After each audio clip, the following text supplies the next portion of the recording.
Hi everyone, it's Tish with Naptime Creations. Welcome back to my channel, or welcome to my channel. And if you're new, don't forget to subscribe. It's free and it'll help me out a lot, so hit that subscribe button.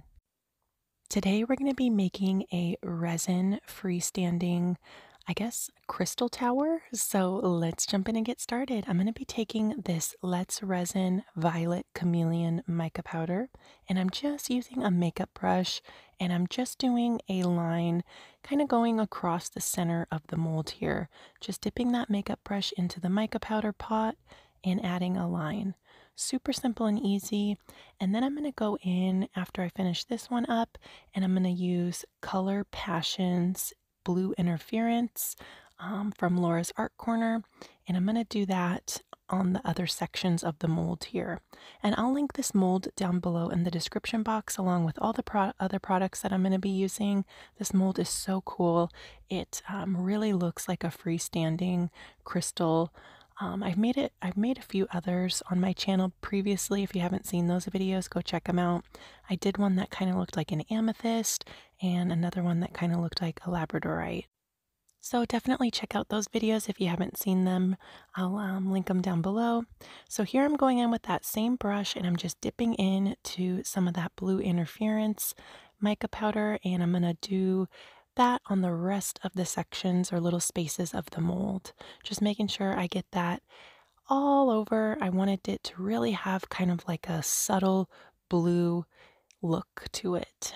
And now I'm going to go in with this Surf's Up White tint from Island Micas and More and just fill up the mold. This mold takes about 6 ounces of resin, and I went ahead and mixed up my resin off camera just to save time. But if you're new to resin and you want to see a tutorial showing step-by-step how to mix your resin, I will link my Milky Way coaster tutorial down below in the description box.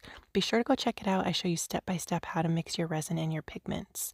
So I'm just going to kind of babysit this and take my silicone paintbrush and pop any bubbles that might show up on the backside, cover it up. And I actually let this dry for 72 hours. I used the floral epoxy from the epoxy resin store, and that epoxy is a 3-to-1 ratio. It actually takes a little bit longer to set up, but I really like it because it doesn't have hardly any bubbles, which is nice. And here's how it turned out. I had a different picture in my mind for this, but I still think it turned out really, really cool.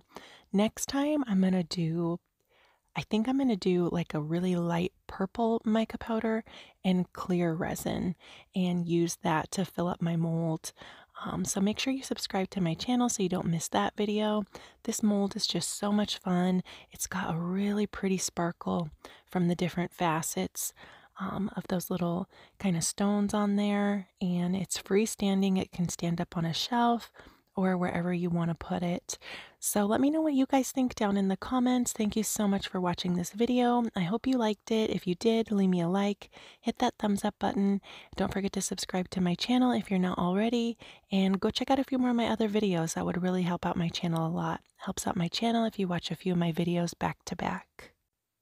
And as always, I'll link all the materials I used down below in the description box, along with any coupon codes that I have.